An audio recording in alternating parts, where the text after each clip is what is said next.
Hello everyone, आज हम लोग को देखना है एडिशन। ठीक लास्ट में हम लोग वेक्टर देखे, रिजोल्यूशन देखे, ये सारी चीज़ें देख चुके हैं। अब हमको देखना है addition of two vector. Addition of two vector, ठीक है। अगर हमारे पास दो वेक्टर हैं और उन दोनों वेक्टर को हमको ऐड करना है, एडिशन देख लेंगे, फिर सब्ट्रैक्शन देख लेंगे ना। अच्छा, एडिशन देखने के लिए हमारे पास वेक्टर को ऐड करने के लिए, ठीक, अगर किसी दो वेक्टर को हमको ऐड करना है तो दो वेक्टर को हमारे पास दो मेथड है। पहला है ट्रायंगल मेथड, ठीक है।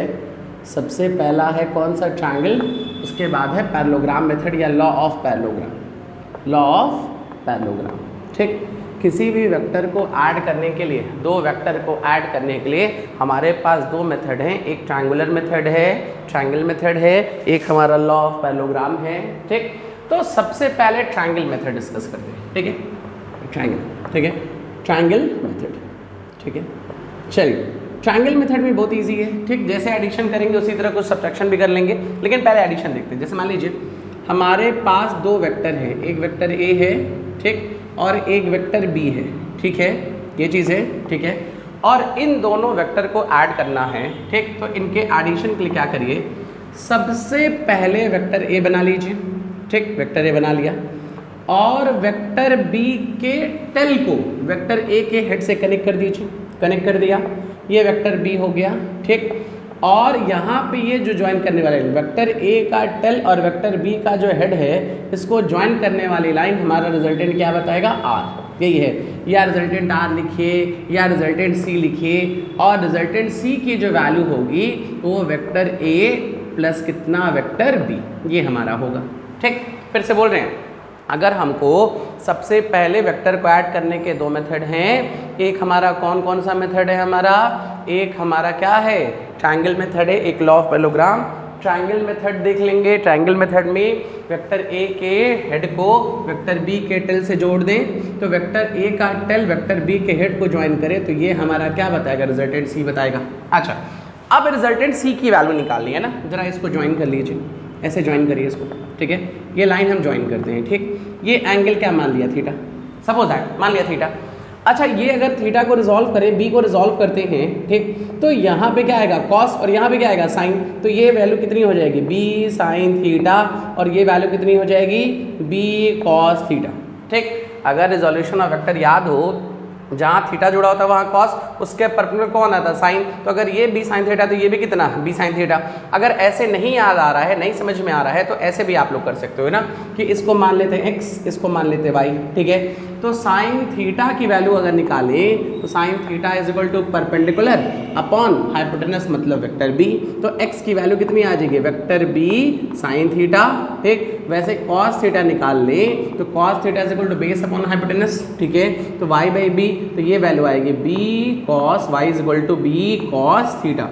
तो x के जगह b साइन थीटा आ गया तो हम डायरेक्ट लिख रहे हैं b साइन थीटा, और इसके जगह हम क्या लिख रहे हैं? b cos theta. ये चीज़ आ गई। अच्छा, अब इसमें थोड़ा और ध्यान दीजिएगा, ठीक। ये दो लाइन हम तो ड्रॉ कर लिए हैं, ठीक है। ड्रॉ करने के बाद क्या किए हैं? अगर ये देखा जाए ये पूरा, तो ये ट्राइंगल राइट एंगल ट्राइंगल है, इसका स्क्वायर मतलब वेक्टर c का स्क्वायर इज इक्वल टू, ठीक है, इस परपेंडिकुलर प्लस बेस ना, तो परपेंडिकुलर कितना है? b साइन थीटा का होल स्क्वायर प्लस, ठीक है, ये पूरा लेंथ ना, तो a plus B cos theta, a plus B cos theta का होल स्क्वायर, यही ना। ये सब वेक्टर फॉर्म में है, ठीक। यहाँ पे हम वेक्टर क्यों हटा दिए हैं कि कभी भी अगर कोई वेक्टर है, वेक्टर a, ठीक, वेक्टर a का अगर आप लोग स्क्वायर कर दोगे ना तो उसका मैग्नीट्यूड आने लगता है ना, तब डायरेक्शन की बात नहीं करते, ठीक। यहाँ पे स्क्वायर कर रहे हैं, ये बात याद रखिएगा, ठीक है। चलिए, तो ये आ गया वेक्टर c स्क्वायर, ठीक। ये वैल्यू जो आ गई क्या आएगी? B square sine square theta plus, ठीक है, प्लस ए प्लस बी का होल स्क्वायर कितना? A square B square plus कितना? 2ab ना, तो 2ab कॉस थीटा। इस वाले में और इस वाले में अगर हम बी स्क्वायर कॉमन ले लें तो साइन स्क्वायर कॉस स्क्वायर कितना? 1। तो सी स्क्वायर की वैल्यू देखिए, सबसे पहले तो ए स्क्वायर, ठीक, ये टर्म ले लिया जाए तो बी स्क्वायर कॉमन, तो साइन स्क्वायर कॉस स्क्वायर 1, तो बच गया बी स्क्वायर, और ये वैल्यू आ गई 2ab cos थीटा, तो हमारी c की जो वैल्यू आएगी √a² b² plus 2ab cos theta. ये हमारा रिजल्टेंट c की वैल्यू आई है, ठीक है। और ये अभी हम लोग जो भी सॉल्व किए हैं, ये कौन से मेथड से सॉल्व किए हम लोग? ट्रायंगल मेथड से, ठीक। सबसे पहला हम लोग मेथड देख लिए, कौन सा मेथड देख लिए? ट्रायंगल। बहुत सिंपल है, इसके हेड को, ठीक, ए के हेड को बी के टेल से, और ये जो रिजल्टेंट होगा इसका टेल, इसका हेड हमारा क्या बताएगा? मैग्नीट्यूड, ये सी।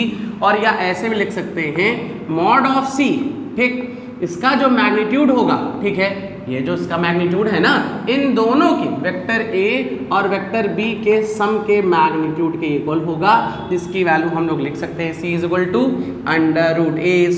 b² plus 2ab cos theta. और ये वेक्टर ए के डायरेक्शन से वेक्टर बी का ये एंगल थीटा है, ठीक। थीटा जो एंगल है वेक्टर बी का वेक्टर ए के डायरेक्शन के साथ जो बनने वाला एंगल है, वो हमारा कौन सा एंगल है? थीटा एंगल है। अच्छा, ये दो वेक्टर हो गया, ठीक। सपोज दैट, मान लीजिए अभी हम लोग लॉ ऑफ पैरेललोग्राम भी देखते हैं ना, ट्रायंगल में ही थोड़ा और कंटिन्यू कर लें, ठीक है। चलिए देखिए ट्रायंगल, अभी लॉ ऑफ पैरेललोग्राम हम उसको देखते हैं, ठीक है। देखिए क्या है, अगर मान लीजिए दो वेक्टर ना हो के कई सारे वेक्टर्स हो, ठीक। जैसे मान लीजिए अगर वेक्टर ए है, ठीक है, ये वेक्टर ए है, ये वेक्टर बी है, ये वेक्टर सी है, ठीक है, ये वेक्टर हमारा डी है, ऐसे कई सारे वेक्टर्स हैं, ठीक है। तो देखिए सबसे पहले वही पुराना काम, वेक्टर ए के, ठीक, वेक्टर ए को पहले ड्रॉ कर लीजिए, ठीक। अब हम सबसे पहले ए और बी को ऐड करते हैं, ठीक। ए और बी को ऐड करेंगे तो वेक्टर ए के हेड को वेक्टर बी के टेल से ऐड कर लीजिए, ऐसे ये ऐड कर लिया, वेक्टर बी आ गया। ये रिजल्टेंट बताएगा, ठीक, ये रिजल्टेंट कितना बताएगा? Vector A plus vector B. अच्छा, अब इस रिजल्टेंट में सी ऐड करना है, तो इस रिजल्टेंट के हेड को वेक्टर सी के क्या टेल से, तो ये हमारा नया रिजल्टेंट बताएगा। ये रिजल्टेंट क्या बताएगा? ए प्लस बी प्लस सी। अब इसी में डी भी ऐड करना है, तो डी ऐड करना है, तो जो भी हमारा रिजल्टेंट आया, इसके हेड को वेक्टर डी के किसके साथ? टेल के साथ अगर ऐड कर दें, ठीक, तो ये हमारा एक नया रिजल्टेंट बताएगा, और ये आ जाएगा A plus B plus C plus D. ये हमारा रिजल्टेंट आर हो गया। और इसी तरह हम सारे वेक्टर्स को क्या कर सकते हैं? ऐड कर सकते हैं। और अगर देखिए तो ये पूरा फिगर एक पॉलीगॉन बना ना, कितने साइड्स का? 1 2 3 4 5 साइड्स का, ठीक, या इससे ज्यादा होंगे तो ऐसे ही ऐड होता जाएगा हमारा कॉन्टिन्यूसली। इसलिए यहाँ पे ये 5 साइड का एक पॉलीगॉन बनाया, इसीलिए इसको पॉलीगॉन मेथड भी कहते हैं, ठीक है, पॉलीगॉन मेथड, ठीक।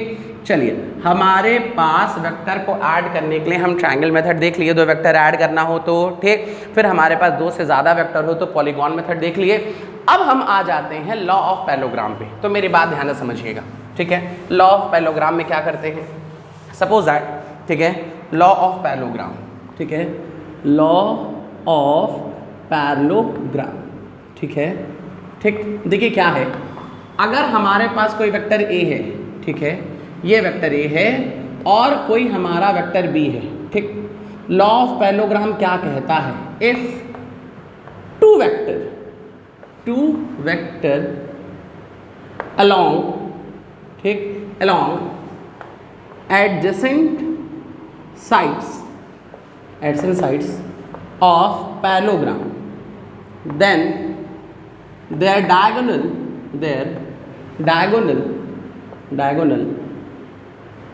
represent resultant of two vector, ठीक। ये हमारा लॉ ऑफ पैरेललोग्राम है। लॉ ऑफ पैरेललोग्राम मेरी बात समझिएगा पहले, ठीक। लॉ ऑफ पैरेललोग्राम में क्या कहा कि अगर कहीं पे कोई दो वेक्टर हैं, ठीक, और वो दोनों वेक्टर किसी पैरेललोग्राम के कहाँ पे हैं? एडजेसेंट साइड पे हैं। चलिए देख लीजिए पैरेललोग्राम बना रहे कि नहीं, बना लीजिए, बना लिया ये पैरेललोग्राम, ऐसे कंप्लीट कर लिया, ठीक। इसको नाम दे देते हैं ओ ए, इसको नाम देते बी, इसको नाम दे सी, ठीक। अगर कोई दो वेक्टर हैं वो किसी भी पैरेललोग्राम के एडजेसेंट साइड पे, देख लीजिए एडजेसेंट साइड पे ही तो हैं, एडजेसेंट का मतलब होता है अगल बगल, ठीक है ना।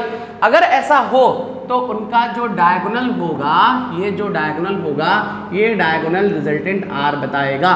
ये हमारे पास है, यही लॉ ऑफ पैरेललोग्राम है। फिर से बोल रहे हैं, अगर हमारे पास दो वेक्टर हैं और वो दोनों वेक्टर किसी पैरेललोग्राम के एडजेसेंट साइड्स पे हैं, ठीक, अगर दो वेक्टर किसी पैरेललोग्राम के एडजेसेंट साइड अगल बगल हैं तो उन पैरेललोग्राम का जो भी पैरेललोग्राम है उसका डायगोनल रिजल्टेंट r बताएगा। ठीक, ये हमारे पास हो गया। अच्छा, अब जरा समझिए, इसको हम मान लिए ये एंगल कितना है, थीटा है। ठीक, वेक्टर A और वेक्टर B इन दोनों के बीच का एंगल कितना है, थीटा है। जरा इसको ड्रॉ कर लीजिए, ड्रॉ कर लिए ना। ठीक, वही पुराना काम कर रहे हैं, देखिएगा। ठीक है, ये हम नाम दिए हैं सिर्फ ये। ठीक, अच्छा, अगर ये थीटा है, ये पैरेलल है ना, पैरेललोग्राम है, तो ये लाइन पैरेलल होगी, ये थीटा है तो ये भी कितना होगा, थीटा होगा। देख लीजिए, अगर पैरेलल लाइन है तो एंगल क्या होगा, सेम। अगर एंगल सेम होगा, ठीक, और ये वेक्टर भी है, पैरेललोग्राम में अपोजिट साइड के लेंथ भी तो सेम होते हैं, तो अगर ये वेक्टर बी है तो ये भी कितना होगा, वेक्टर बी होगा। फिर वही पुराना काम, इसको x मान लीजिए, इसको y मान लीजिए, रिजोल्यूशन याद है तब तो कुछ मानना भी नहीं है, वही पुराना काम, sine theta is equal to perpendicular upon hypotenuse, तो x की वैल्यू यहाँ से आ जाएगी कितनी, x की वैल्यू जो आएगी b साइन थीटा। ठीक, कॉस थीटा निकाल लीजिए, cos theta is equal to base upon hypotenuse y by B. ठीक है, तो यहाँ से y की वैल्यू कितनी आएगी, b कॉस थीटा, ये हमारे पास आ गया। ठीक, अच्छा, अब यही चीज़ देखिए, तो ये जो ट्रायंगल है ऐसे, ये अगेन राइट एंगल ट्रायंगल, देख लीजिए राइट एंगल ट्रायंगल है कि नहीं है। ठीक, अगर राइट एंगल ट्रायंगल है तो वेक्टर r का स्क्वायर इज इक्वल टू वही पुराना काम, इसका स्क्वायर इसका स्क्वायर। ठीक, तो ये कितना, b साइन थीटा का square, b square sine square theta plus, ठीक, ये पूरा लेंथ कितना, a plus B, a plus B. ठीक है, a प्लस बी और कॉस थीटा का होल स्क्वायर। देखिए ट्रायंगल जैसा ही आ रहा है, तो क्या लिखे हम लोग, b square sine square theta plus a plus B का होल स्क्वायर कितना, a square plus b square cos square theta plus 2ab cos theta. और ये हमारा इन दोनों में फिर से b स्क्वायर कॉमन है, तो sign square theta cos square theta 1, तो वैल्यू आ गई a स्क्वायर प्लस कितना, b स्क्वायर प्लस कितना, 2ab कॉस थीटा, ये वैल्यू आ गई रिजल्टेंट r स्क्वायर के स्क्वायर हटा दे तो ये हमारा रिजल्टेंट आएगा। ठीक, ये हमारा कौन सा मेथड है, लॉ ऑफ पैरेललोग्राम है। ठीक, लॉ ऑफ पैरेललोग्राम में अगर दो वेक्टर किसी भी पैरेललोग्राम के एडजेसेंट साइड पे हो तो उस पैरेललोग्राम का जो डायगोनल होगा वो डायगोनल हमारा क्या रिप्रेजेंट करेगा, रिजल्टेंट वेक्टर r। ठीक है, चलिए ये चीज़ें हो गई। ठीक, अब मेरी बात थोड़ा और समझिएगा। ठीक है, ध्यान से देखिए, मान लिया कि ये जो रिजल्टेंट r है वेक्टर a से एंगल बना रहा है अल्फा। देख लीजिए, ये जो हमारा वेक्टर r है ये हमारा वेक्टर a से एंगल बना रहा है कितना, अल्फा। a से बना रहा है, b से भी हम ले सकते हैं, आप जैसे चाहो वैसे ले लो। ठीक है, तो क्या लिखेंगे, theta, theta is angle of resultant r from a, vector a हो गया।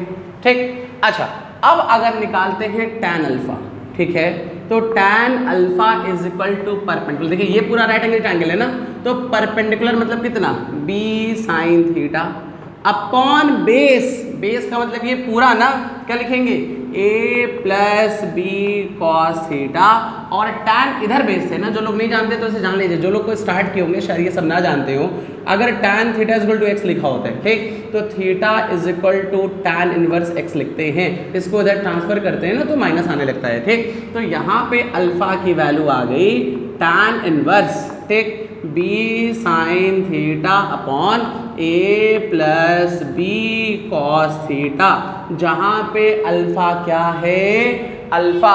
ठीक है, सॉरी यहाँ पे हम गलत लिख दिए, ये थीटा नहीं है ये अल्फा है। ठीक है, जहाँ पे हमारा अल्फा क्या है, alpha is the angle of vector r, कहाँ से, वेक्टर a से। अगर यही पूछें, ठीक है, angle, angle of vector r from b, ठीक है, अगर r का a से एंगल अल्फा है, ठीक, r का a से एंगल अल्फा है तो b से कितना, तो ये पूरा थीटा है ना, अगर ये अल्फा है तो ये वैल्यू बची हुई कितनी होगी, थीटा माइनस अल्फा।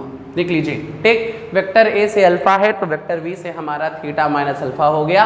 ये हमारा किसी भी वेक्टर को ऐड करने के लिए हमारे पास कितने मेथड आ गए? 2 मेथड, एक ट्रायंगल मेथड हो गया और एक हमारा कौन सा मेथड हो गया?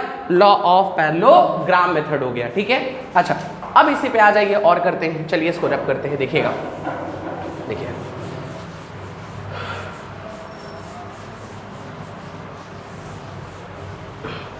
इसको अब देखते हैं, 1 मिनट। चलिए हम लोग वेक्टर, एक चीज़ देखिएगा, ठीक है। हम लोग 2 चीज़ें देखें, क्या क्या देखे हैं, ठीक। सबसे पहले देखें हम लोग ये चीज़ देखें कि एक ट्रायंगल मेथड देखें, ये वेक्टर ए, ये वेक्टर बी, ये एंगल कितना था? थीटा, तो ये रिजल्टेंट बता रहा था, ठीक। और पैरेललोग्राम में ये वेक्टर ए था, ये वेक्टर बी था, ठीक है, ये रिजल्टेंट बता रहा था, ये था ना। और बार बार रिजल्टेंट कितना आ रहा था? A square B square 2ab cos theta का ये आ रहा था, ठीक है। चलिए अब ध्यान से देखिएगा ना, हम लोग रिजल्टेंट आर निकाले, ठीक है। रिजल्टेंट आर के वैल्यू कितनी निकाले? ठीक, निकाले A square plus B square plus 2ab cos theta निकाल लिया, ठीक है। और हम लोग रिजल्टेंट आर का एंगल निकाले अल्फा, tan इनवर्स ऊपर कितना आया था? b sin theta upon a plus B cos theta, ठीक है। जहाँ पे अल्फा जो है रिजल्टेंट r का एंगल है वेक्टर a से, और थीटा जो है वेक्टर a और वेक्टर b के बीच का एंगल है, ठीक। अब किसी भी 2 वेक्टर को ऐड करना हो ना, आप लोग कंपोनेंट लेके रिजॉल्व करके भी ऐड कर सकते हो, ठीक है। इस फॉर्मूले से भी डायरेक्ट ऐड कर सकते हो। जैसे मान लीजिए हमारे पास 2 वेक्टर हैं, ठीक है। एक वेक्टर है हमारे पास, ठीक, वेक्टर ए की वैल्यू जो है वो 5 है, ठीक है। एक वेक्टर बी है, इसकी वैल्यू जो है हमारी 4 है, और इनके बीच का एंगल है 60 डिग्री, ठीक। इनके बीच का जो एंगल है 60 डिग्री। अगर यहाँ पे रिजल्टेंट आर पूछे तो क्या लिखोगे आप लोग? ए अंडर रूट, ठीक है, under root A square 25 under root B square that is 16 plus 2ab into cos 60, ये तो लिखेंगे A square B square 2ab cos 60। cos 60 की वैल्यू कितनी होती है? 1/2। cos 60 जो होता है वो कितना होता है? हाफ होता है ना। तो हाफ से ये हाफ कैंसिल हो गया, क्या बच गया? ये 31 41 और ये हो गया 20, तो रिजल्टेंट हो गया हमारा कितना? Under root 61। देख लीजिए, ठीक। अब ये जो रिजल्टेंट आया, इस रिजल्टेंट का मैग्नीट्यूड आ गया अंडर रूट 61, ठीक। रिजल्टेंट इन्हीं के बीच में कहीं होगा, जो आने वाला रिजल्टेंट होगा इनके बीच में कहीं होगा, ठीक है। अगर आने वाला रिजल्टेंट इनके बीच में कहीं होगा, ठीक, तो वो कितने एंगल पे होगा? तो आ जाइए इस फॉर्मूले पे, देखिए b alpha is equal to tan inverse, ठीक, क्या लिखे? बी की जगह कितना? 4 sin 60 अपॉन, ठीक है, ए की जगह कितना? 5 प्लस 4, ये कितना हो जाएगा? बी ना, 4 cos 60। इसको सिंप्लीफाई कर लीजिए। साइन 60 की वैल्यू कितनी होगी? √3/2, 2 से 2 कैंसिल, 2√3, ठीक है। और cos 60 हाफ 2 से 2 ना, 2 और 5 कितना? 7। तो ये आ गया tan इनवर्स 2√3/7, ये अल्फा, मतलब आने वाला रिजल्टेंट ये होगा r, जिसका मैग्नीट्यूड होगा अंडर रूट 61। और ये जो अल्फा आया है, ये कई बार बोल चुके, ये वेक्टर किससे एंगल है? a से। तो वेक्टर a से एंगल आया tan इनवर्स 2√3 अपॉन कितना? 7, ठीक। अगर वेक्टर बी से एंगल पूछे होते, वेक्टर ए से पूछे है ना, अगर फ्रॉम वेक्टर, ठीक है, angle of r from b, तो क्या लिखते? तब लिखते ये पूरा 60 है, 60 माइनस tan इनवर्स 2√3/7, ये हमारा रिजल्टेंट आ गया। बस नहीं, और जरा देखिएगा, और सिंपल क्वेश्चन है। चलिए ये हम एक क्वेश्चन कर लिए, ठीक, इसके बेसिस पे और क्वेश्चन देखिए, देखिएगा। जैसे ये करते हैं, मान लीजिए हमारे पास 2 अपोजिट वेक्टर है, एक वेक्टर ये है, ठीक है, एक वेक्टर ये है, ठीक। अपोजिट वेक्टर है ऐसे कुछ, ठीक, वेक्टर ए है, वेक्टर बी है, ये दोनों अपोजिट वेक्टर हैं, तो थीटा की वैल्यू कितनी होगी? 180 होगी, ये ना होगा, थीटा की वैल्यू 180 होगी। और यहाँ पे रख लेते हैं आर इज इक्वल टू, देखिए अंडर रूट, ठीक, क्या लिखे? A square plus B square plus, ठीक है, बी स्क्वायर क्या लिखेंगे? 2ab cos 180। अगर सिंप्लीफाई कर ले तो क्या मिलेगा? अंडर रूट, ठीक। अगर सिंप्लीफाई करते हैं तो ए स्क्वायर प्लस बी स्क्वायर 180 का -1 ना, -2ab, और ये पूरा का पूरा क्या है, a माइनस बी का हमारा क्या, होल स्क्वायर। ये हमारा वेक्टर आ गया बस में। अच्छा, इसको a माइनस बी भी लिख सकते हैं, इसको b माइनस ए भी लिख सकते हैं, जो चाहे वो लिख लें, ठीक। लेकिन कैसे डिसाइड करेंगे a माइनस बी या b माइनस ए, जिसका मैग्नीट्यूड बड़ा उसमें से छोटे को माइनस कर ले। जैसे ऐसे सिंपल सोचिए, अगर हमारे पास एक फोर्स 10 न्यूटन इधर लग रहा है, ठीक है, एक फोर्स हमारे पास 4 न्यूटन इधर लग रहा है, तो रिजल्टेंट तो सिंपल सी बात है ना, 6 न्यूटन आएगा। वो भी 6 न्यूटन किधर, इधर आएगा, बस नहीं, ये इधर आएगा, बस समझ में आ रही है। तो जो भी आने वाला हमारा अल्फा होगा या जो भी रिजल्टेंट होगा उसी डायरेक्शन में होगा। किस डायरेक्शन में, जिसका मैग्नीट्यूड बड़ा। अगर वेक्टर ए बड़ा हो गया वेक्टर बी से तो रिजल्टेंट इधर चला जाएगा, ठीक है। वेक्टर ए वेक्टर बी से बड़ा है तब, ठीक। अगर वेक्टर बी बड़ा हो गया वेक्टर ए से तो रिजल्टेंट इधर जाएगा। वेक्टर बी की वैल्यू जब वेक्टर ए से क्या है, बड़ी है। तो ये कैसे वेक्टर की बात आ गई, अपोजिट वेक्टर की बात आ गई। अगर इसी में, इसी केस में मान लीजिए ऐसे ले लेते, वेक्टर ए और वेक्टर बी इक्वल है, ठीक। यहाँ पुट कर दीजिए डायरेक्ट, आर की वैल्यू कितनी, 0।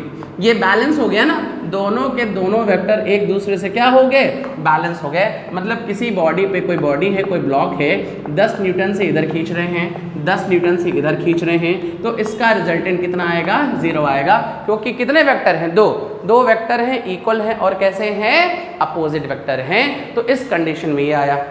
अच्छा, और भी क्वेश्चन कर लेते हैं। देखिए कई सारे ऐसे क्वेश्चन हैं, मेन बेसिक फॉर्मूला जिसको याद रहेगा वो सारे क्वेश्चन कर लेगा एडिशन ऑफ वेक्टर के। अच्छा, एक क्वेश्चन और करते हैं, चलिए। मान लीजिए एक वेक्टर ए है, ठीक है, ये वेक्टर हमारा 4 है, ये वेक्टर हमारा बी जो है 3 है। अगर इसका रिजल्टेंट निकालते हैं, ठीक, तो आर इज इक्वल टू क्या लिखेंगे, अंडर रूट, ठीक, A square plus B square plus 2ab, sorry 2ab मतलब कितना, 4 × 3 और cos कितना, 90। दो परपेंडिकुलर वेक्टर है ना, cos 90 के वैल्यू 0, ये पूरा टर्म 0, तो कितना आ गया, 16, 9, ये √25, दैट इज कितना, 5। इसका रिजल्टेंट हमारा कितना आ गया, 5 आ गया। ये रिजल्टेंट आया 5, ठीक। अब ये एंगल कितना बना रहा है, तो रख लीजिए यहाँ पे, क्या रखें, alpha is equal to tan inverse, ठीक है। b की जगह कितना, ठीक है, b की जगह हम लोग लिख सकते हैं 3 sin 90 अपॉन, ठीक, a की जगह कितना, 4 प्लस 3 cos 90, ठीक है। cos 90 की वैल्यू 0, इसकी वैल्यू 1, तो कितना बचेगा, tan इनवर्स 3/4 फॉर्मूले से आ गया। तो यहाँ पे जो आने वाला ये एंगल अल्फा आया वो tan इनवर्स 3/4 आ गया, ठीक। या तो इतना ये फॉर्मूला अगर नहीं यूज करना चाहते मान लीजिए तो डायरेक्ट भी कर सकते हैं। मान लीजिए ऐसे ही तो है, देखिए ये देख लीजिए, ये ऐसे है ना, यहाँ पे ये कितना है, ये 4 है, ये 3 है, तो ये भी कितना होगा, 3, ठीक। मान लीजिए अल्फा है, तो tan alpha is equal to perpendicular by base, तो अल्फा की वैल्यू tan इनवर्स 3/4, जैसे चाहे वैसे कर लें। ये अल्फा जो एंगल आया, ये एंगल हमारा वेक्टर बी से आया। जैसे मान लीजिए कहा, ऐसे कह रहे हैं कि हमारे पास दो फोर्सेस हैं, 10 न्यूटन है, 20 न्यूटन है, या छोटा लेवल, हाँ 2 न्यूटन है, 3 न्यूटन है, ठीक। रिजल्टेंट पूछें तो डायरेक्ट बता देंगे, under root A square B square, क्योंकि cos 90 कितना होगा, 0, अंडर रूट ए स्क्वायर मतलब 4, 3 का स्क्वायर मतलब 9, दैट इज कितना, अंडर रूट 30, ठीक। और tan अल्फा या अल्फा की वैल्यू पूछें तो tan इनवर्स डायरेक्ट लिखेंगे ना, perpendicular 3 upon base, that is कितना, 3/2। ये सारे क्वेश्चन हम लोग एडिशन ऑफ वेक्टर से कर रहे हैं, ठीक। बस हमको अल्फा याद होना चाहिए, अल्फा याद होने के साथ साथ फॉर्मूला क्या है, हमको रिजल्टेंट का फॉर्मूला याद होना चाहिए। कोई भी 2 वेक्टर होंगे, उन दोनों वेक्टर को हम ऐड कर लेंगे। और क्वेश्चन कर लेते हैं, मान लीजिए इसको तो यूज करना है ना, b sin theta upon a plus b cos theta, ठीक है। चलिए और देखते हैं, जरा ध्यान से देखिएगा। मान लीजिए ऐसे कह दे, सपोज दैट ऐसे कहा होता, ठीक है। एक वेक्टर हमारे पास है ऐसे, ठीक है, एक वेक्टर ये है, एक वेक्टर ये है, ये वेक्टर मान लीजिए 5 न्यूटन है, ठीक है, ये वेक्टर 4 न्यूटन है, और इनके बीच का एंगल जो है वो 120 डिग्री है, ठीक है, 120 डिग्री, ठीक। अब 2 वेक्टर हैं, ठीक है, दोनों के बीच का एंगल कितना है, 120। अगर रिजल्टेंट r की बात करें तो क्या लिखेंगे, अंडर रूट, ठीक, under root A square under root B square plus 2AB cos 120। ठीक, ट्रिग्नोमेट्री में सारी एंगल वैल्यू निकालना बताए थे, क्या लिख सकते हैं, cos 120 को लिख सकते हैं cos 90 + 30, लिख सकते हैं ना। cos 90 की कौन से क्वाड्रेंट में, सेकंड, तो निगेटिव होगा। ठीक, सेकंड क्वाड्रेंट में हमारा cos क्या होता है, निगेटिव होता है, बताए थे ना। Add for all, first quadrant में सब पॉजिटिव, शुगर, दूसरे वाले में, दूसरे क्वाड्रेंट में साइन पॉजिटिव, वो सिर्फ पॉजिटिव बाकी नेगेटिव, तो cos तो नेगेटिव होगा सेकंड क्वाड्रेंट में, सेकंड क्वाड्रेंट में है ना ये। और साइन cos 90 + 3 कितना होता है, साइन 30 की वैल्यू कितनी आ गई, -½ आ गई। ठीक, अगर -½ आ गई तो यहाँ लिख सकते हैं, देखिएगा क्या लिखे, ये कितना हो गया 41। ठीक है, 41 प्लस, ठीक, ये cos ½ -½ 2 से 2, एक तो माइनस, ठीक है, तो माइनस, ठीक, माइनस के साथ 2 कैंसिल हो गया, ये 20 आ गया, तो ये वैल्यू आ गई √ कितना, 21 आ गया। ठीक, ये रिजल्टेंट R आ गया। ठीक, अब रिजल्टेंट R की वैल्यू यहाँ पुट कर लीजिए। ठीक है, ये चीज़ जो अल्फा है निकालना है, tan इनवर्स, ठीक, B की जगह क्या लिखें, 4 sin 120 अपॉन, ठीक है, क्या लिखें, 5 प्लस, ठीक, 4 cos 120, और सारी वैल्यू पुट करके सिंप्लीफाई कर लीजिए। tan इनवर्स sin 120 की वैल्यू देखिए क्या लिखें, sin 120 के लिए लिख सकते हैं sin 90 + 30, सेकेंड क्वाड्रेंट में है तो हमारा साइन पॉजिटिव होगा, तो sin 90 तो cos 30 के लिए कितनी, √3/2। ठीक, ये वैल्यू आ गई √3/2, 2 से 2 कैंसिल, 2 √3, और cos 120 की जो वैल्यू आती है, cos 120 की वैल्यू अभी देखिए -½ तो -½ 2, 5 - 2 कितना आएगा, 3 आएगा। तो ये वैल्यू चाहें तो सिंप्लीफाई कर ले, tan इनवर्स 2 हमारा कितना आ गया, √3। यहाँ पे रिजल्टेंट जो R आया ये आया, और ये बनने वाला जो एंगल अल्फा है ये कितना आया, tan इनवर्स 2/√3।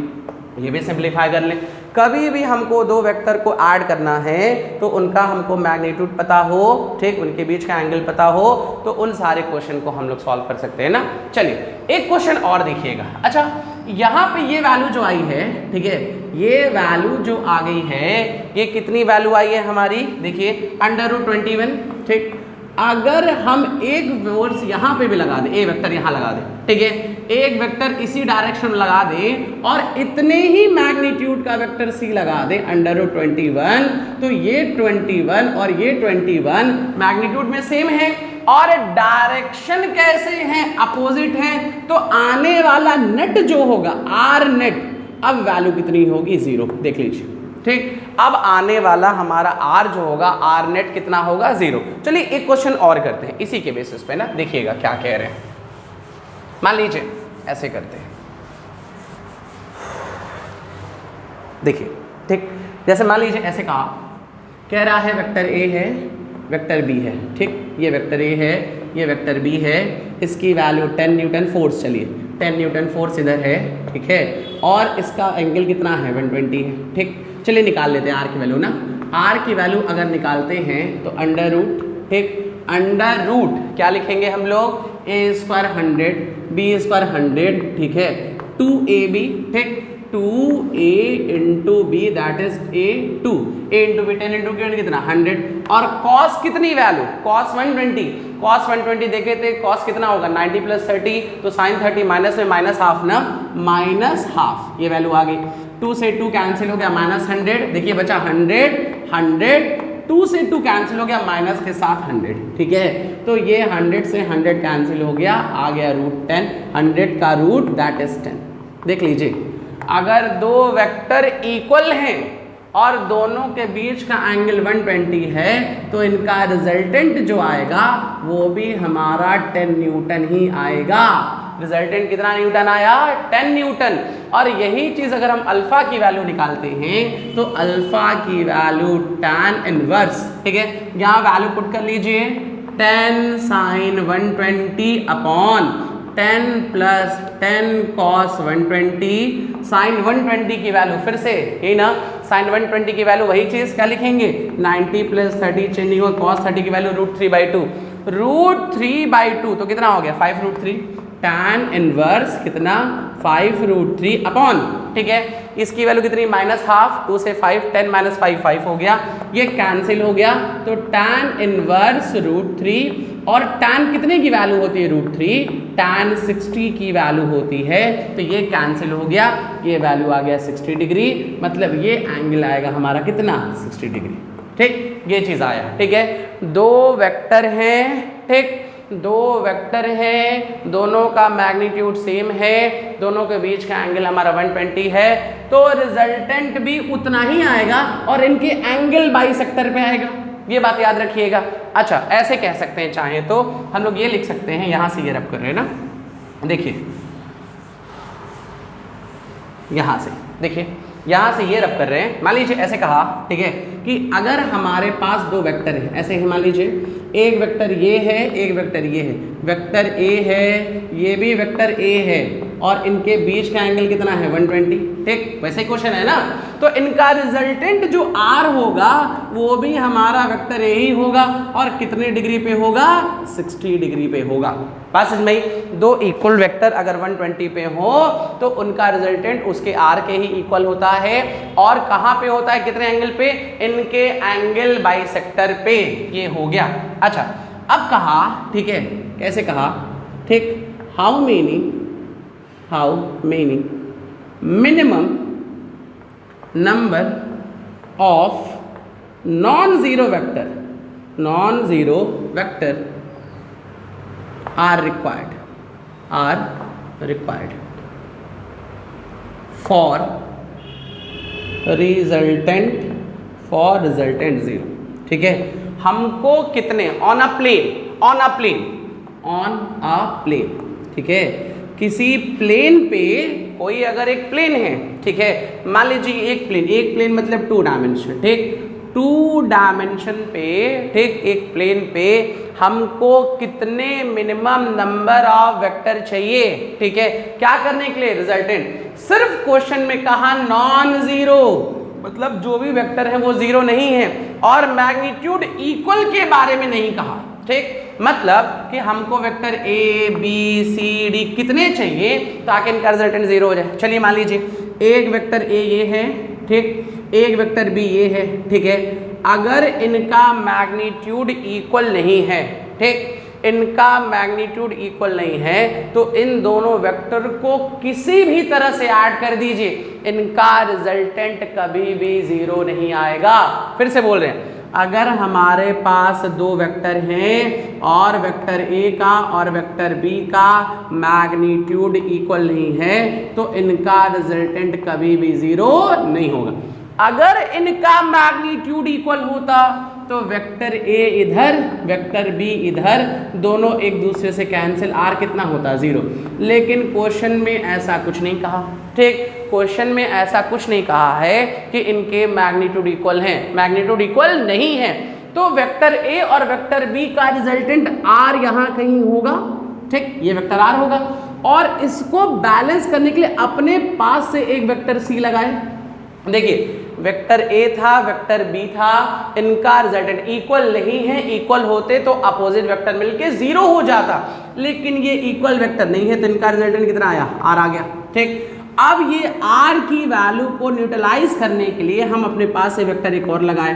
तो देखिए, वेक्टर ए लगाए, वेक्टर बी लगाए और वेक्टर सी लगाए, किसी भी प्लेन पे, ठीक, हमको किसी भी प्लेन पे रिजल्टेंट जीरो बनाने के लिए मिनिमम हमको कितने वेक्टर चाहिए, 3, कम से कम हम 3 वेक्टर अगर ले लें, ठीक है, किसी प्लेन पे, ठीक, हमको अगर रिजल्टेंट जीरो बनाना है तो मिनिमम कितने वेक्टर चाहिए, 3। अगर इक्वल हो जाएगा मैग्नीट्यूड, फॉर इक्वल मैग्नीट्यूड, ये तो कॉमन सेंस यूज कर सकते हो, जो भी हमारा मिनिमम वेक्टर चाहिए कितना, 2, लेकिन 2 या 3 ये जो भी बात कर रहे हैं ऑन अ प्लेन, किसी प्लेन पे बात कर रहे हैं।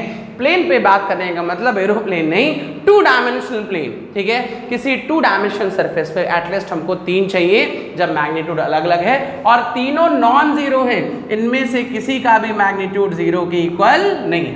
अच्छा, अब क्वेश्चन इसी में राइज होता, ठीक है, इसी में क्वेश्चन राइज होता, ठीक है, not on a plane, not on a plane. अब फिर क्वेश्चन चेंज हो गया। ठीक है, अब अगर एक प्लेन पे कहा तब तो 3 चाहिए। अब क्वेश्चन कहा कि किसी भी रिजल्टेंट को जीरो बनाने के लिए हमको कितने नॉन जीरो वेक्टर चाहिए, और वो सारे वेक्टर नॉन जीरो और प्लेन पे भी नहीं है। मतलब ऐसे कुछ है, कोई वेक्टर ए यहाँ है, कोई वेक्टर बी यहाँ है, कोई वेक्टर सी यहाँ है, ऐसे कुछ है ना। तो ध्यान से देखिएगा, ठीक। अगर हमारे पास दो वेक्टर हैं, ठीक है, एक वेक्टर ये है, मेरी बात ध्यान से समझिए, ठीक है, एक वेक्टर ये है, एक वेक्टर ये है, ठीक, दो वेक्टर हो गए, ठीक है। ये एक मान लीजिए एक्स पे है, ऐसे ले लेते हैं ना, ठीक है, एक मिनट, ठीक, ये वेक्टर एक्स है, ठीक है, ये वेक्टर वाई पे है, दो है, अलग अलग प्लेन पे है।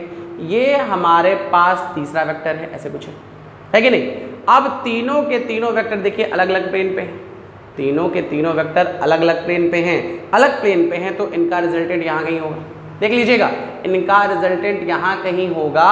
और इस रिजल्टेंट को बैलेंस करने के लिए एक यहाँ, तो टोटल हमको कितने चाहिए, चार। जैसे मान लीजिए अगर ये है, दो है, ठीक, इस दो को कभी जीरो, एक को तो जीरो नहीं बनाएंगे क्योंकि ऑलरेडी कहा है कि नॉन जीरो। चलिए दूसरा ले लेते हैं, ठीक, दो डिफरेंट प्लेन पे है, इनका रिजल्टेंट यहीं कहीं होगा। देखिए ऐसे रिजल्टेंट आएगा ना, ये रिजल्टेंट आएगा, ठीक। इस रिजल्टेंट को हम जीरो कभी नहीं बना सकते, तो एक वेक्टर और लेना पड़ता, ठीक, एक वेक्टर और इधर ले लेंगे तो रिजल्टेंट जीरो हो जाएगा। लेकिन ये तो एक ही प्लेन पे हो गया ना, क्वेश्चन में कहा है प्लेन सेम नहीं होना चाहिए। तो मान लीजिए रिजल्टेंट आर है और ये एक वेक्टर सी और है, ठीक, ये दो वेक्टर, ये तीन वेक्टर, इन तीनों का रिजल्टेंट यहाँ कहीं आएगा।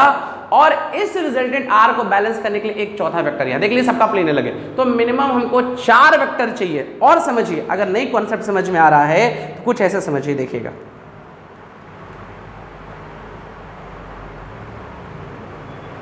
देखिए ये तीन वेक्टर है, ठीक, ये हमारे पास तीन वेक्टर है ना, देखिए प्लेन में नहीं है, प्लेन में होते ना तो इंटरसेक्ट नहीं करते, ठीक है। ये हमारे तीन वेक्टर हैं, ऐसे देखिए, ठीक है। दो एक वेक्टर अगर इसको सिर्फ ले तो जीरो नहीं बना सकते, इन दोनों को लें, अगर इसका ले, मान लीजिए इसको नहीं लेते, ये दो वेक्टर लिए एक प्लेन पे, अलग अलग प्लेन है, मान लीजिए एक एक्स एक दूसरा, इसका रिजल्टेंट क्या आएगा, जीरो नहीं बनेगा। एक और वेक्टर ले लिए, ठीक, एक और वेक्टर ले लिए, अब ये जीरो कभी नहीं बनेगा, ठीक। अब मेरी बात थोड़ा ध्यान समझिएगा, इसका अगर हम मान लीजिए एक लाइन यहाँ सपोज करते हैं, इसका एक कंपोनेंट आएगा ए कॉस थीटा, ए कॉस थीटा, ए कॉस थीटा, ठीक, तो कॉस वाला सब नीचे आ रहा है और फिर इधर साइन साइन साइन, सारे साइन बैलेंस हो गए, लेकिन कॉस वाला तो ऐड हो गया ना। इन सारे कॉस को बैलेंस करने के लिए एक चौथा वेक्टर यहाँ आएगा। तो हमको कम से कम मिनिमम हमको कितने वेक्टर चाहिए, चार वेक्टर चाहिए, ठीक है। देखिए ऐसे बनाए थे ना, ए वेक्टर ये बनाए थे ऐसे कुछ, एक वेक्टर ये बनाए थे, ए वेक्टर बीच में ऐसे कहीं बनाए थे ना। ये तीन वेक्टर है, ए, ये बी और ये हमारा कितना सी है, ठीक। थोड़ा मेरी बात समझिएगा, ये बाहर की तरफ कहीं बनाए हैं, ठीक है। ए का यहाँ कंपोनेंट होगा, देखिए एक यहाँ पे कंपोनेंट होगा ए का, मान लीजिए ए कॉस अल्फा होगा, यहाँ पे होगा ए साइन अल्फा, ठीक है, ए साइन अल्फा। वेक्टर बी का यहाँ कंपोनेंट होगा, मान लीजिए बीटा एंगल बना रहा है, ये एंगल ए अल्फा बना रहा था, ये एंगल हमारा जो वेक्टर बी है इस लाइन से, ठीक है, ये एंगल हमारा कितना बना रहा है, मान लीजिए बीटा। तो यहाँ पे हमारा जो वेक्टर आएगा, ठीक है, ये इसको सी ले लेते हैं ना, इसको सी ले लिया, इसको बी ले लिया, ठीक। एक बार और फिगर बनाते हैं, शायद क्लियर नहीं होगा आप लोग को, एक मिनट, थोड़ा साफ फिगर बनाते हैं। चलिए देखिए, एक वेक्टर ए है, ठीक, ये वेक्टर ए है, ठीक है, ए वेक्टर ए है, अकेला जीरो नहीं होगा, एक और वेक्टर ले लिया, बी ले लिया, ठीक। अब इनका रिजल्टेंट तो जीरो नहीं होगा, ए वेक्टर सी कहीं बाहर है 3D में, एक प्लेन में नहीं है, बाहर है कहीं, ठीक। तो बाहर वाला भी बना लेते हैं, मान लीजिए एंगल अल्फा और ये एंगल कितना, बीटा। ए के कंपोनेंट होंगे कितने, ए कॉस अल्फा और यहाँ पे कितना होगा, ए साइन अल्फा, ठीक। बी मान लीजिए बीटा बनाया, तो ए कॉस बीटा और ए साइन बीटा, ये भी आ गया। और अगर वेक्टर सी, थोड़ा मेरी बात ध्यान समझिएगा, ये वेक्टर सी कहीं बाहर है, एक प्लेन पे नहीं लेना है, तो वेक्टर सी कहीं बाहर है, डिफरेंट प्लेन हो गया ना। मान लीजिए ये गामा बनाया, ये एंगल कितना बनाया, गामा, तो यहाँ पे एक एंगल आएगा ए कॉस गामा और एक इसी लाइन पे बाहर आएगा ए साइन गामा। तो यहाँ पे जो साइन बाहर आ रहा है कुछ ऐसे बन रहा है ना, देखिए ये तो हमारा बी होगा, ठीक है, ए साइन अल्फा यहाँ आ रहा है, बी साइन बीटा और एक आ रहा है ये वेक्टर सी लिए इसको, ठीक है, वेक्टर सी साइन गामा। तो ये तीनों एक दूसरे से कैंसिल हो गए, लेकिन ये नीचे वाला जो सी साइन गामा आ रहा है या सी कॉस गामा आ रहा है, इन तीनों का डायरेक्शन सेम है, ठीक है। इस फिगर को हम फिर बता रहे हैं, वेक्टर ए है, ये लाइन है, ये alpha, a cos alpha a sine alpha, vector b है इस लाइन से बीटा, तो ए यहाँ पे b cos beta b sine beta.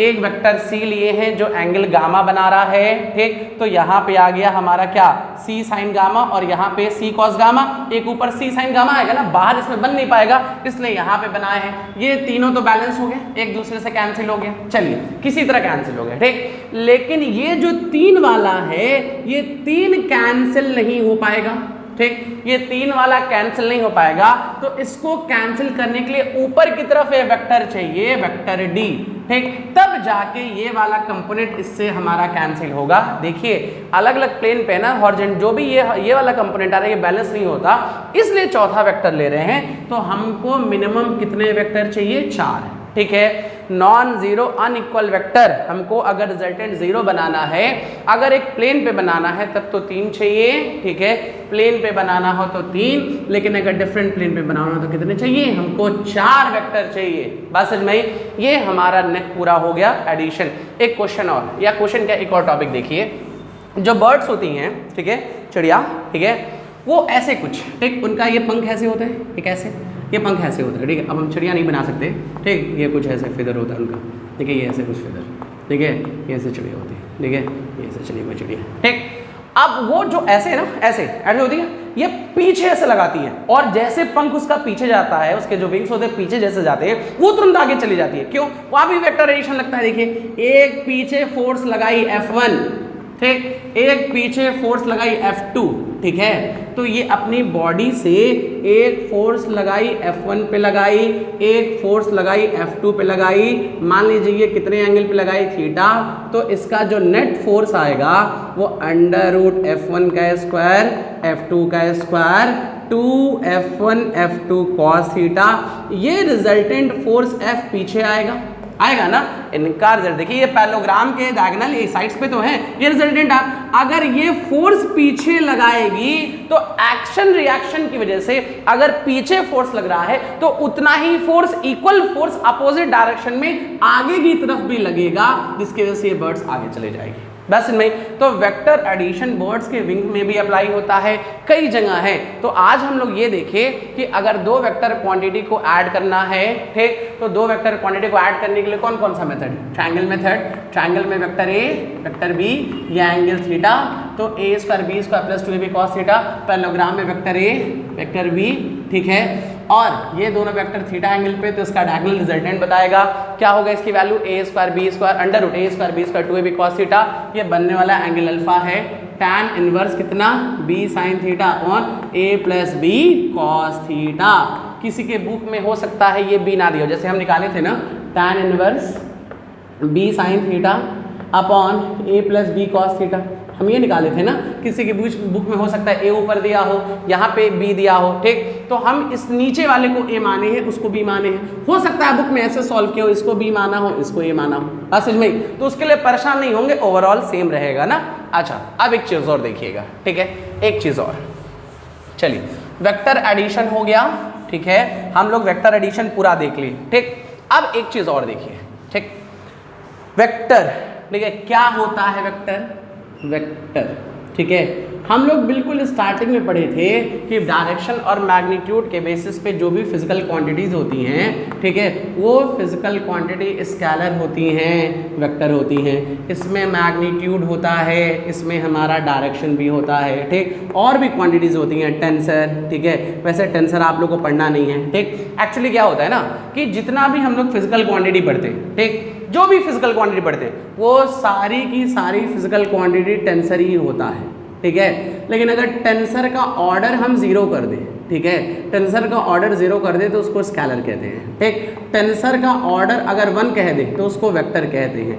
Tensor का ऑर्डर 2 कह दें, ठीक, तो टेंसर ऑफ ऑर्डर 2 कहेंगे, टेंसर ऑफ ऑर्डर 3 कहेंगे। जैसे आप लोग पढ़े होगे वो पढ़े होगे पॉलिनोमियल में लिखते हैं ना x का पावर 1 है तो ये लीनियर इक्वेशन है, ठीक। अगर ऐसे लिखें x² 5x + 6, तो अगर इसका डिग्री 2 है तो इसको क्या कहते हैं, क्वाड्रेटिक, ठीक। अगर डिग्री 3 है तो इसका क्या कहते हैं, क्यूबिक। अगर 4 है तो बाई क्वाड्रेटिक, ऐसे कहते हैं ना, सो ऑन। होते तो सब के सब हमारे पॉलिनोमियल ही होते हैं, ठीक। अगर पावर 1 हो जाता है तो लीनियर, पावर 2 हो जाता है तो हमारा क्वाड्रेटिक 3 होता है। क्योंकि वैसे ही सारी फिजिकल क्वांटिटी टेंसर होती हैं, ठीक है, सारी की सारी फिजिकल क्वांटिटी टेंसर होती हैं। अगर टेंसर का ऑर्डर 0 तो उसको स्केलर, टेंसर का ऑर्डर अगर 1 तो उसको वेक्टर, उसके आगे जाएगा अगर ऑर्डर 2 हो जाएगा तो पढ़ेंगे tensor of order 2, tensor of order 3, लेकिन टेंसर में हम लोग को नहीं जाना है, हम लोग इसी में खुश हैं, ठीक। अच्छा अब सुनिएगा क्या कह रहे हैं। स्केलर क्वांटिटी की डिफिनीशन दिए थे, ठीक, कोई भी ऐसी फिजिकल क्वांटिटी जिसमें सिर्फ और सिर्फ मैग्नीट्यूड हो, ठीक है, तब उस फिजिकल क्वांटिटी को क्या कहेंगे, स्केलर, ठीक है। कोई भी ऐसी क्वांटिटी, ठीक है, जिसमें हमारा मैग्नीट्यूड हो और साथ में हमारा डायरेक्शन, ठीक, कोई भी ऐसी फिजिकल क्वांटिटी जिसमें मैग्नीट्यूड हो और डायरेक्शन हो तब उसको वेक्टर कहेंगे। लेकिन सिर्फ इतना कहना सफिशिएंट नहीं है, तीसरा कंडीशन भी है, follow law of vector addition, vector addition, ठीक। अब कहीं पे भी कोई फिजिकल, अभी तक तो हम लोग सिर्फ ये 2 मान के कर रहे थे ना, लेकिन पूरा डिफिनीशन ये है, ठीक, those physical quantity which have magnitude, direction and follow law of vector addition, ठीक है, then that quantity is called vector quantity. सिर्फ मैग्नीट्यूड कहना या डायरेक्शन कहना पॉसिबल नहीं है, इतना सफिशिएंट नहीं होगा कि सिर्फ मैग्नीट्यूड डायरेक्शन के वजह। जैसे मान लीजिए ये करंट आ रहा है, ऐसा एग्जांपल आप लोगों को कई जगह मिलेगा, ठीक है, ये करंट आ रहा है, ये 5 एम्पियर है, ठीक है, ये भी हमारा 5 एम्पियर है, ठीक, और ये एंगल 90 डिग्री है। आप लोग क्लास 10th में पढ़े होंगे, करंट आके जुड़ जाता है, ठीक, 5 यहाँ से कितना आना चाहिए, 10 एम्पियर, ठीक है। चलिए वेक्टर एडिशन फॉलो करते हैं, आई रिजल्टेंट निकालना है ना, अंडर रूट, ठीक, under root A square under root B square plus 2ab cos 90 की वैल्यू कितनी 0, तो 25, ठीक है, ये 50 या तो क्या लिखें 2, ठीक, 5 × 25 ना, क्या लिखें 5√2, ठीक। अब मेरी बात ध्यान से देखिए, यहाँ पर करंट आया कितना 10 एम्पियर, लेकिन वेक्टर एडिशन से देखें तो करंट आ रहा है 5√2। ये दोनों वैल्यूज इक्वल नहीं है, मतलब करंट में डायरेक्शन होता है, आप लोग कहते हो ना कि पॉजिटिव प्लेट से नेगेटिव प्लेट जाता है, इलेक्ट्रॉन के मोशन के अपोजिट जाता है, लेकिन ये वेक्टर एडिशन को फॉलो नहीं कर रहा है, इसलिए इसको हम किसकी तरह ट्रीट करेंगे, स्केलर क्वांटिटी की तरह।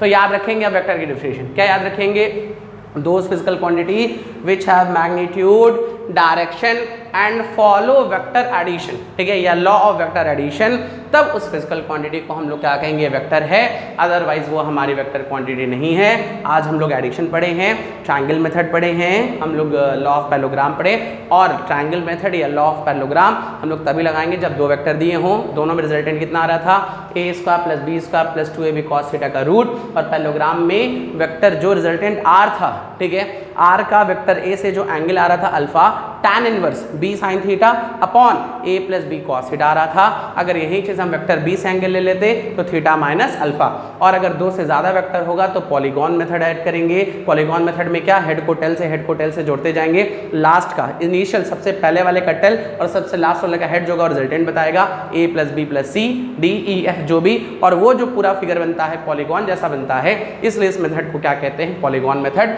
नेक्स्ट वीडियो में इसी वेक्टर के एडिशन के कुछ क्वेश्चन और कर लिया जाएगा, उसके बाद हम लोग इसके मल्टीप्लिकेशन या डिवीजन या जो भी चीज़ें हैं ना, क्रॉस मल्टीप्लिकेशन या हम लोग स्केलर प्रोडक्ट, ये सारी चीज़ देखेंगे। कुछ समझ में नहीं आया होगा, कुछ भी दिक्कत लग रही होगी आप बताइएगा, हम उसको फिर डिटेल बता देंगे ना। चलिए, थैंक यू।